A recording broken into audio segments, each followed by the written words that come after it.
Subscribe to our channel by clicking the subscribe button. Click the bell button and enjoy the latest uploads from our channel. किस शत्रु की तरफ इशारा कर रहे थे मल्हार सरकार खंडेराव के सामने। नमस्कार दोस्तों, स्वागत है आपका आपके अपने चैनल हंग्री स्पिरिट्स में। हंग्री स्पिरिट्स देख रहे सारे दर्शकों का मैं अंजू शर्मा दिल से स्वागत करती हूँ। मल्हार सरकार जो एक बार तो पूरी तरह से टूट गए थे खंडेराव से, जब उनकी बातचीत हुई थी कि खंडेराव में बचपना अभी भी है, गया नहीं है, तो ये बात उनको बार बार खल रही थी कि मेरे एब्सेंस में खंडेराव कैसे राजपाट संभालेंगे। फिर उन्होंने गंगूबा और तुकू जी से भी बात की, यहाँ तक कि वो गौतमा और अहिल्या देवी को भी बोल के आए कि मैं जा रहा हूँ, पीछे से कैसे होगा आप लोग देखिए। मगर फिर भी एक बाप, एक राजा, उसके दिल में ये तो जरूर था कि अपनी तसल्ली खंडेराव से बात करके मैं लेके ही जाऊंगा, अपने आप को पूरी तसल्ली बख्श एक फीलिंग लेके फिर मैं जाऊंगा मुहिम पे। इसीलिए उन्होंने खंडेराव को बुलाया और ये बात करना जरूरी समझा कि खंडेराव अपने दुश्मनों से आगाह रहे।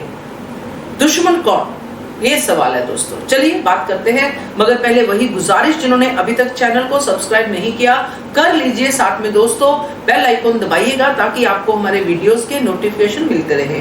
तो मल्हार सरकार खंडेराव को पूरी तरह से बिठाते हैं सिंहासन पे, उनको सिंहासन की नींव की बात समझाते हैं और ये भी समझाते हैं कि एक राजा के लिए जरूरी चीजें क्या है, किन चीजों के बारे में उनको सोचना चाहिए गद्दी पे बैठ के जब वो राजा है। तो खंडेराव कहते हैं प्रजा, दरबार सब कहते हैं, न्याय सब कहते हैं, मगर मल्हार सरकार जब दुश्मनों की बात करते हैं कि ये जो पैर ऊपर रखा हुआ है आपने, नींव जो आपने संभाली हुई है, दुश्मन पहले इसी नींव पे वार करते हैं और राजा को उनके पैरों के नीचे से जमीन निकाल देते हैं।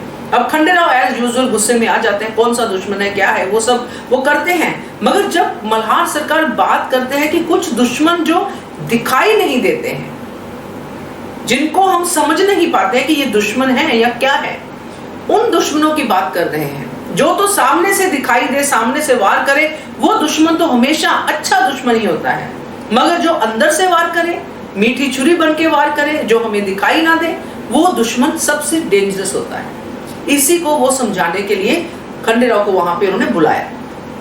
अब यहाँ पे जहां तक मेरी समझ काम करती है, क्योंकि डायरेक्टली गुन्नू जी की तरफ इशारा तो नहीं था मल्हार सरकार का, मगर हमें पता है, आपको पता है कि गुन्नू जी तो है ही, मगर वो अदृश्य है सिर्फ खंडेराव के लिए या बाकी लोगों के लिए। हम सबको तो पता है कि कितने बड़े दुश्मन हैं।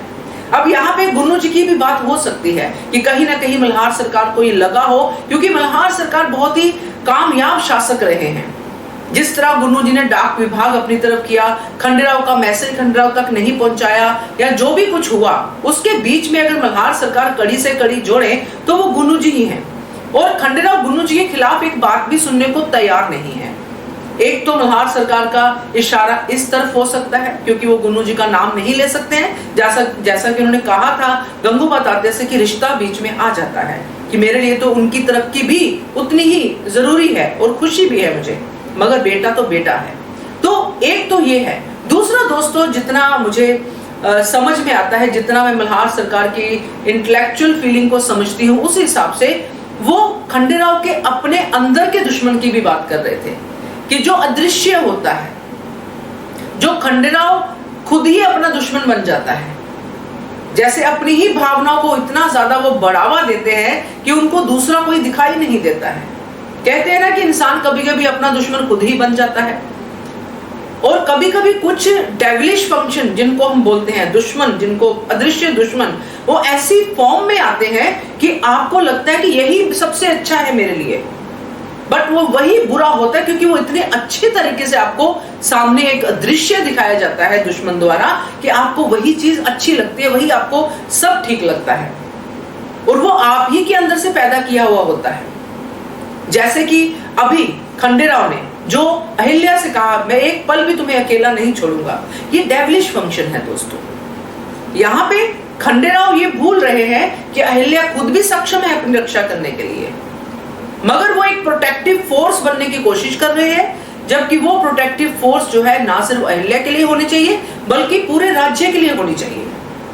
मगर वो अंदर की भावना एक डेविल का काम कर रही है, एक दुश्मन का काम कर रही है, जो खंडेराव को दिखाई नहीं दे रहा है।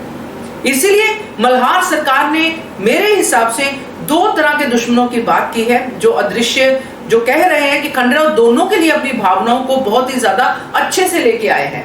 खंडेराव दोनों को ही, जैसे गुन्नू जी को अपना समझते हैं, अहिल्या की हर पल सुरक्षा करने की बात को बहुत ही ज्यादा समझते हैं कि मेरा ही काम है, और गुन्नू जी तो कभी मुझे धोखा दे ही नहीं सकते हैं। तो ये सारी चीजें मल्हार सरकार उनको एक राजा के पॉइंट ऑफ व्यू से समझाना चाहते हैं कि एक राजा को हमेशा सजग रहना चाहिए, हमेशा उनको हर तरफ ध्यान देना चाहिए कि इस तरफ जो भी हो रहा है उसका कारण क्या है, हर चीज को रीजनिंग के साथ देखना चाहिए। यही वो समझाने का प्रयत्न कर रहे थे, मगर खंडेराव कितना समझे कितना नहीं ये तो आने वाला वक्त बताएगा, मगर मुझे तो इतना ही समझ में आया, इसलिए मैंने आपसे ये वीडियो में डिस्कस किया। आपका क्या कहना है इसके बारे में कमेंट कीजिएगा। देखते रहिए channel hungry spirits. Thank you so much. Subscribe to our channel by clicking the subscribe button. Click the bell button and enjoy the latest uploads from our channel.